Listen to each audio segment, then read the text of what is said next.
Hello students, आप सबका स्वागत है हमारे चैनल एम्पलीट्यूड स्टडीज 2.0 में।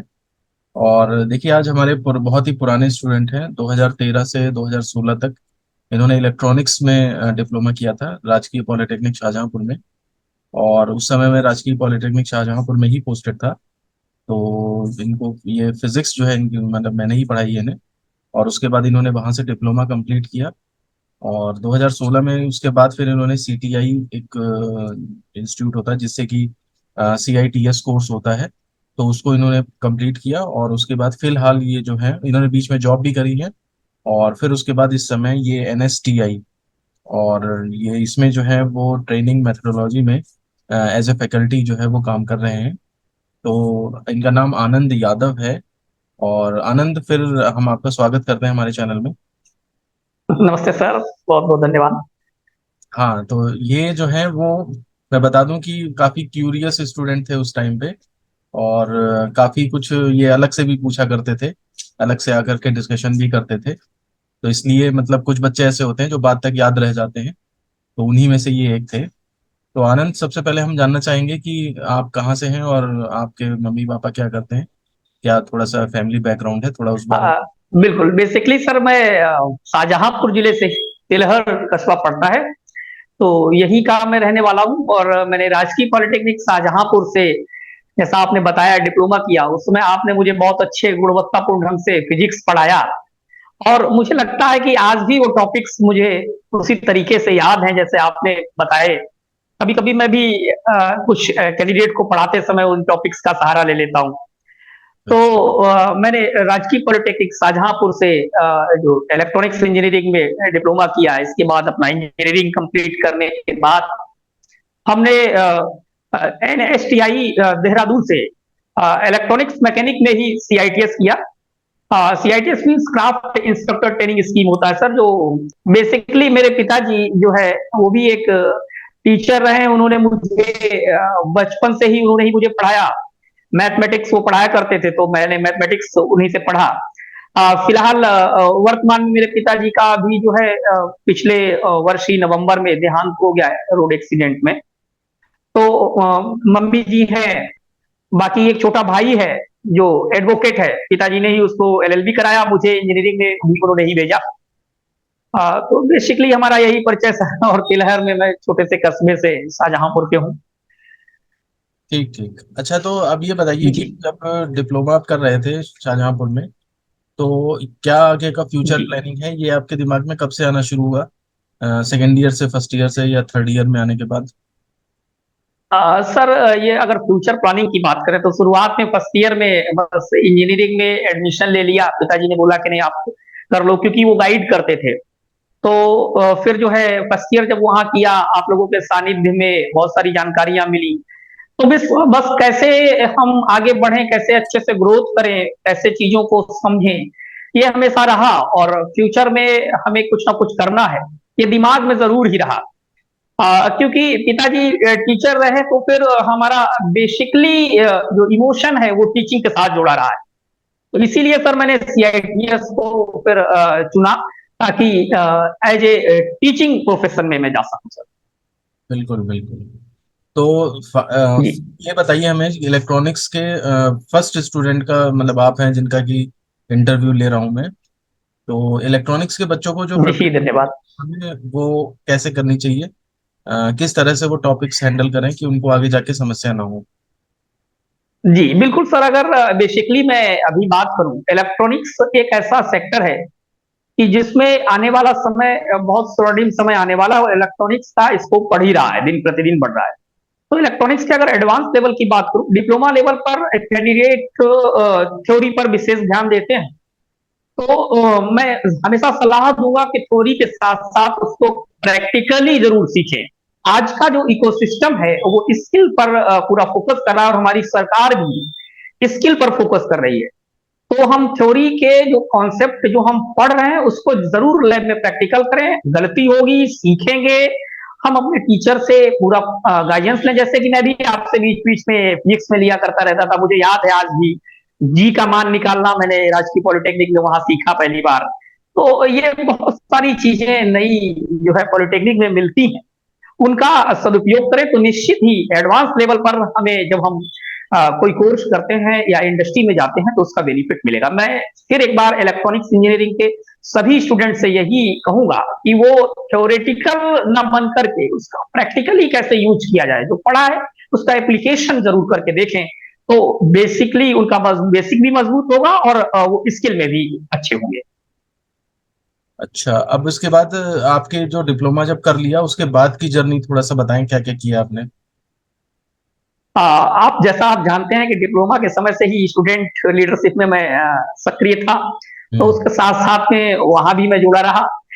लेकिन फिर मुझे जो है एडवांस की तरफ जाने के लिए मैंने CITS को चूज किया और NSTI Dehradun, national skill training institute, ATI EPI sir इसका पुराना नाम है, advance training institute electronic and process instrumentation, तो उससे मैंने इलेक्ट्रॉनिक्स मैकेनिक ट्रेड में CITS किया और वहीं से हमारा जो है एक नया लाइफ स्टार्ट हो गया सर।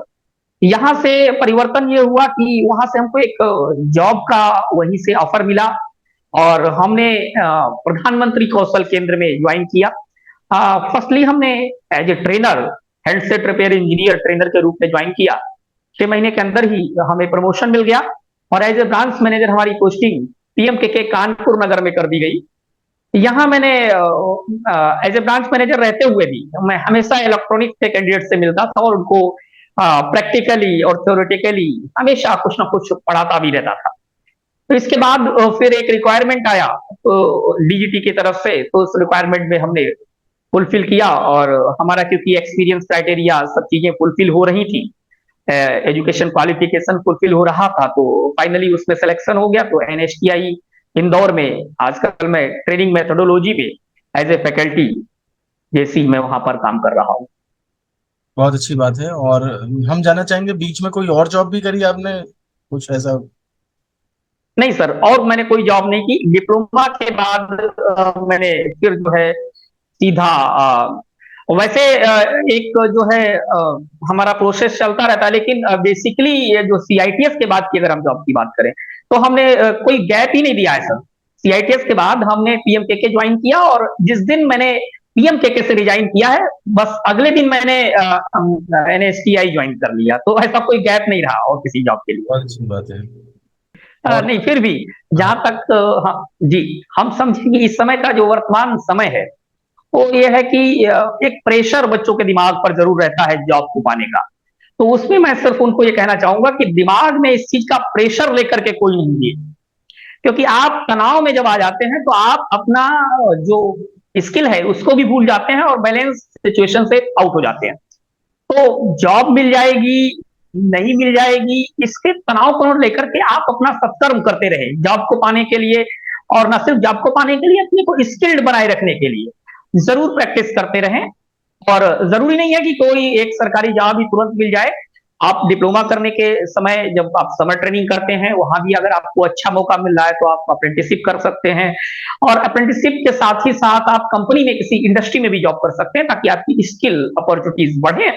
और निश्चित ही जब आपके अंदर स्किल होगी, नॉलेज होगा, एटीट्यूड डेवलप होगा तो जरूर आपको एक अच्छा अवसर मिलेगा। मैं वही कह रहा था कि बच्चों को मुझे यही कहना है कि अपने टीचर, अपने जो अध्यापक हैं उनसे प्रॉपर गाइडेंस जरूर प्राप्त करते रहे, क्योंकि इस जीवन में, इस दुनिया में कोई भी ऐसा हो सकता है जो आपको प्रभावित कर सकता है, लेकिन एक अध्यापक कभी गलत जानकारी आपको नहीं देगा। मुझे इस बात की खुशी भी है कि मुझे सदैव आप गुरुजनों का चाहे वो हमारा बेसिक की शिक्षा इंटरमीडिएट की रही हो या फिर जो है आगे हमने आप लोगों से वहां पर पॉलिटेक्निक में सीखा, या फिर हमारा NSTI का टीचिंग टाइम रहा हो, लेकिन हमें टीचर से प्रॉपर गाइडेंस सदैव मिला है। तो मैं ये कहूंगा कि बच्चों को सदैव अपने अध्यापक से गाइडेंस परामर्श लेते रहना चाहिए और उनके मार्गदर्शन में जरूर वो आगे के रास्ते की तरफ बढ़ सकते हैं और सफलता भी मिलेगी। अच्छा, एक दो बातें और पूछना चाहते हैं कि जैसे आपने कभी इंटरव्यू कोई फेस किया हो, तो इंटरव्यू के लिए बच्चों को क्या प्रिपरेशन करनी चाहिए, थोड़ा इस बारे में अगर बता दें, किस तरह से बच्चे हाँ दे सकते हैं। बिल्कुल सर, बिल्कुल, क्योंकि ट्रेनिंग मेथोडोलॉजी में ये एक पार्ट भी है, मैं प्रशिक्षण पद्धति पढ़ाता हूँ तो उसमें एक पार्ट भी है how to face a interview. कैसे अच्छा। आप इंटरव्यू फेस करें, कैसे सीवी बनाएं। तो सबसे पहले तो जब हम किसी इंटरव्यू में जाते हैं, तो पहले हम ये सुनिश्चित करें कि हम किस क्षेत्र में इंटरव्यू देने जा रहे हैं। उसके अकॉर्डिंग पहला पॉइंट तो हमारा सीवी होना चाहिए, कैरिकुलम विटाई। क्योंकि जब तक आपका सीवी कंप्लीट और सॉलिड नहीं होता है, तो आपका रिप्रेजेंटेशन उतना बेटर असर नहीं डालेगा। अगर आपका सीवी अच्छा है, तो CV is the track of your career. आपके कैरियर प्लान में सीवी एक गाइड गाइड का काम करता है, ट्रैक का काम करता है। तो अपने सीवी को मेंटेन करें। जैसे यदि कोई बच्चा इंडस्ट्री में जा रहा है, तो उसके सीवी में कैरियर ऑब्जेक्टिव इंडस्ट्री से रिलेटेड होना चाहिए। आपका इंटरेस्ट इंडस्ट्री से रिलेटेड जरूर लिखें, क्योंकि कोई भी एम्प्लॉयर जो सुनना चाहता है, वो अपने अपने सेक्टर से संबंधित चीज को सुनना चाहेगा। सीवी में बहुत से बच्चे क्या करते हैं, कुछ एडिशनल चीजें, जैसे मेरा इंटरेस्ट किधर है, हॉबी किधर है, ये अवांछित चीजें हैं जिसमें जो कि उसका कोई मतलब नहीं होता है, तो उस चीज को ना लिखे। इंटरेस्ट भी लिखे तो अपने प्रैक्टिकल से रिलेटेड, अपने थ्योरी से रिलेटेड, अपने सब्जेक्ट से रिलेटेड आपका इंटरेस्ट होना चाहिए। और इसी तरीके से आपकी हॉबी भी स्टडी करते रहना, प्रैक्टिकल करते रहना, इस टाइप की अगर आपकी हॉबी होगी, तो नियोक्ता आपको पसंद करता है। लेकिन शायद बच्चे 10 रुपए में देकर के वो रिज्यूम बनवाते हैं जाकर, तो उसमें वही लिखा रहता है कि my hobby eating food, singing, dancing. तो इस तरीके की चीजों को अवॉइड करें और अच्छा और पॉजिटिव चीजों को सीवी में रखें। देन जब आप एक एम्प्लॉयर के पास जाते हैं, तो एम्प्लॉयर ये पसंद करना चाहता है, वो देखना चाहता है कि उसके पास बहुत सारे कैंडिडेट होते हैं, उन कैंडिडेट में वो उस व्यक्ति का चयन क्यों करे। सबसे पहला प्रश्न एम्प्लॉयर यही करता है। तो आपको अपनी स्किल, आपको अपने जो आपका स्किल सेट है, जो आपकी कॉम्पिटेंसी है, जो एटीट्यूड है, वहां पर प्रेजेंट करना होता है। बहुत पोलाइटली आपको बात करनी होती है कि सर, आपकी जो रिक्वायरमेंट है वो ये है, और हमारी जो स्किल है वो भी इससे मैच कर रही है। हमको भी एक जॉब की जरूरत है, आपको भी एक जो है एम्प्लॉय की जरूरत है। तो हम दोनों ही एक दूसरे के पूरक हो रहे हैं। इसलिए यदि आपको आपके यहाँ जॉब मिलेगा, तो मैं भी अपनी स्किल का, जो मैंने आज तक सीखा है, उसका उपयोग संगठन या ऑर्गेनाइजेशन या इंडस्ट्री की गुणवत्ता को सुधार करने के लिए उसको और आगे ऊंचाइयों तक ले जाने में प्रयोग कर सकूंगा। और मैं यहाँ से भी एक नया एक्सपोजर सीख पाऊंगा। आपके गाइडेंस में, आपके परामर्श में हम और अच्छा कर पाएंगे। तो इसलिए हम आपके ऑर्गेनाइजेशन के लिए बिल्कुल ठीक है, और हमें इसलिए जॉब मिलना चाहिए। ये मुझे लग रहा है कि इतना अच्छा बोलते तुम पहले भी थे, या अब कुछ प्रैक्टिस पड़ गई है ज्यादा? नहीं सर, ये तो खैर पहले भी मैं ऐसे ही बोलता था, लेकिन यह है कि क्लास में वो सब बातें नहीं हो पाती थी इतनी। हाँ, तो इसलिए, क्योंकि क्लास का नियम है कि आप जो पढ़ाया जा रहा है उसको तल्लीनता से सुने, गंभीरता से देखें, और फिर उसको जो है नोट करें। क्योंकि मैं पहली बार सुन रहा हूँ, तो मुझे लग रहा है कि हाँ, या तो यह बाद में डेवलप हुआ है, या पहले से ही था, तो पहले कोई ऐसा मौका लगा ही नहीं कि सुनने को मिला हो मुझे। जी जी जी जी। क्योंकि शुरुआत में ही पिताजी जो है, हमको सदैव मोटिवेशन उनका मिला। ये सब उन्हीं का परामर्श और उन्हीं का मार्गदर्शन रहा कि हम स्टूडेंट लीडरशिप में भी हम रहे, वहां भी इस तरीके से लोगों को मोटिवेट करना, उनको साथ लेकर के चलना हमेशा हमारा मतलब एक तरीके का शौक भी रहा है, और इसमें हमने एंजॉय भी किया है।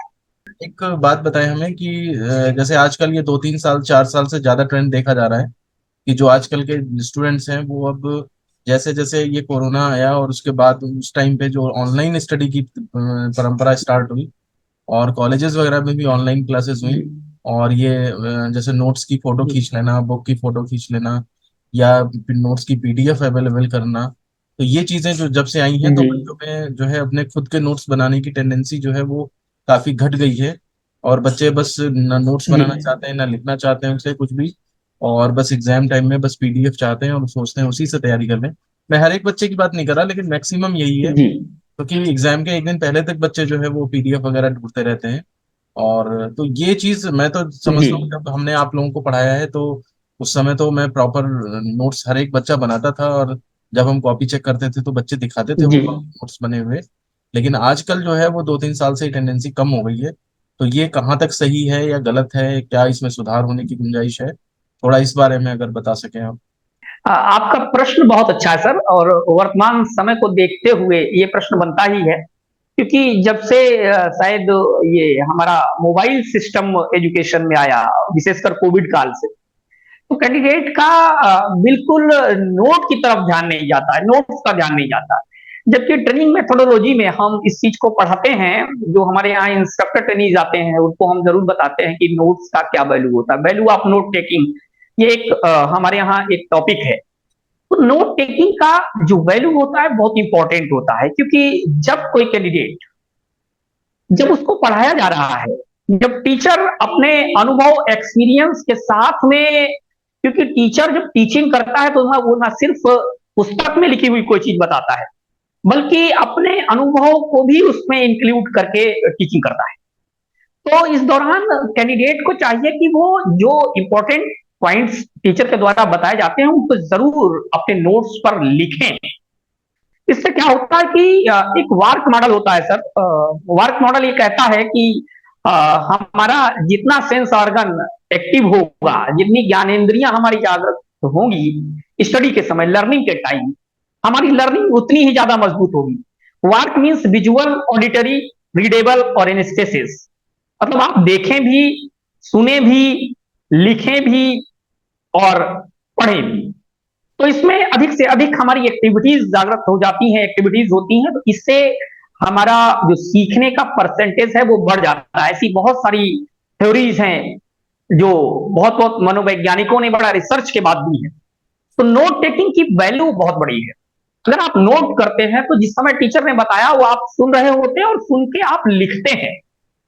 लिखते हैं तो लिखते समय आपके तो लिखने का एक्सरसाइज होता है, और लिखते समय बहुत से ऐसे शब्द आते हैं जिन शब्दों का मीनिंग आपने पहली बार आपने उन शब्दों को भी सुना होगा, तो वो शब्द आपके टेक्निकल लैंग्वेज समझ में आती है और धीरे धीरे वो याद भी हो जाता है। नोट टेकिंग से आपको जब बच्चा एग्जाम देने जाता है तो अगर वो सही से उसने नोट बनाया तो उसे याद होगा कि कितने नंबर पेज पर किस समय हमने क्या टॉपिक लिखा था, और इस साइड में लिखा था, राइट साइड में लिखा था या लेफ्ट साइड में लिखा था, ये तक याद आता है। इससे हम रियल एजुकेशन से जुड़ते हैं। तो मैं जरूर कहूंगा कि ये मोबाइल और पीडीएफ बिल्कुल ये एक फैसिलिटीज है, एडिशनल फैसिलिटीज है, लेकिन इसके ऊपर पूरी डिपेंडेंसी नहीं डालनी चाहिए, क्योंकि इससे हमारे आंखों पर भी फर्क पड़ता है। डॉक्टर्स भी बताते हैं अधिक मोबाइल का यूज करने से आंखों पर भी फर्क पड़ता है, और मोबाइल से हमारी पेशेंस की जो कैपेसिटी है वो कम होती जा रही है। व्यक्ति की अब धैर्य क्षमता कम होती जा रही है, वो तो नहीं पढ़ पाता है, पढ़ने जा रहा है वो पीडीएफ, लेकिन उसके पास कोई नोटिफिकेशन आ गया वो डिस्ट्रैक्ट हो जाता है, वो नोटिफिकेशन की तरफ चला गया, कोई वीडियो, कोई यूट्यूब, कोई व्हाट्सएप चैट। तो इसलिए अधिकांशता हमारी जो स्टडी है वो नोट टेकिंग पर होनी चाहिए, ताकि किसी भी समय यदि आपको जरूरत पड़े तो आप अपना नोट्स उठाएं और देखें और उसको जो है यूज कर पाए। मैं तो हमेशा ही अपने कैंडिडेट को सर नोट्स बनवाता हूं। बिल्कुल मोबाइल में फोटो मैं अलाउ नहीं करता हूं कि नो फोटो आप नहीं खींचेंगे, फोटो की आवश्यकता है तो मैं आपको अलग से ये पीपीटी दे दूंगा, लेकिन आप पहले जो बताया जा रहा है, जो इंपॉर्टेंट है, उसको नोट करें। तो हम उस पॉइंट को जरूर नोट कराते हैं, और मैं सभी हमारे जो ट्रेनीज हैं उनसे ये अनुरोध भी करूंगा कि आप एक बार नोट्स बनाकर देखें। जो नोट्स बनाने का मजा है वो शायद ये आपके पीडीएफ में आपको नहीं मिलेगा। ये एक फिजिकल एक्सरसाइज होती है, बहुत इंपॉर्टेंट है। हमारे पास आज भी मुझे याद है कि राजकीय पॉलिटेक्निक के सभी नोट्स सुरक्षित रखे हुए हैं। तो आनंद, आप इलेक्ट्रॉनिक्स के छात्र रहे हैं, और इलेक्ट्रॉनिक्स के किसी भी बच्चे का मैंने आज तक इंटरव्यू नहीं लिया था। तो आप पहले ऐसे स्टूडेंट्स हैं जो इलेक्ट्रॉनिक्स के मतलब हमें आप बता रहे हैं, अपने अनुभव बता रहे हैं, और निश्चित ही जो बच्चे हैं उनको इससे फायदा मिलेगा, स्पेशली जो इलेक्ट्रॉनिक्स के स्टूडेंट्स हैं, और बाकी सब बच्चों को भी। जैसे कि आपने बताया कि इंटरव्यू कैसे दिया जाए, या क्या चीज़ें ध्यान दी जाएं, या सीवी कैसे बनाया जाए, या फिर नोट्स वगैरह कैसे प्रिपेयर किए जाएं। तो इन सब चीज़ों से निश्चित ही बच्चों को फायदा मिलेगा। तो आपने अपना कीमती समय दिया, इसके लिए हम आपका धन्यवाद करते हैं। जी बहुत बहुत धन्यवाद सर। तो इस वीडियो को फिर मैं यहीं पे खत्म करता हूँ। आप मुझे इस आपके माध्यम से आपके यूट्यूब चैनल के माध्यम से हमारे बाद के जो कैंडिडेट हैं या जो कैंडिडेट्स आएंगे जो इस वीडियो को देखेंगे उन तक मेरी एक बात पहुंच पाएगी, उनसे मैं जुड़ाव महसूस कर पाऊंगा। क्योंकि ये स्टूडेंट का एक ऐसा अध्यापक के साथ एक ऐसा रिश्ता होता है कि स्टूडेंट चाहे कुछ भी हो जाए लेकिन अपने गुरु के सामने वो स्टूडेंट ही होता है। और इस बहाने मेरी आपसे भी बात हुई, आपका मुझे आशीर्वाद मार्गदर्शन मिला, इसके लिए मैं आपका बहुत बहुत कृतज्ञ हूँ। धन्यवाद। तो इस वीडियो को नमस्ते। फिर मैं यहीं पे ख़त्म करता हूँ। और अगर आप लोगों को कोई भी क्वेरी है इनसे, तो आप वीडियो के कमेंट बॉक्स में पूछ सकते हैं, या फिर हम पूरी कोशिश करेंगे कि इनसे कांटेक्ट करके और उसका आंसर कर सकें।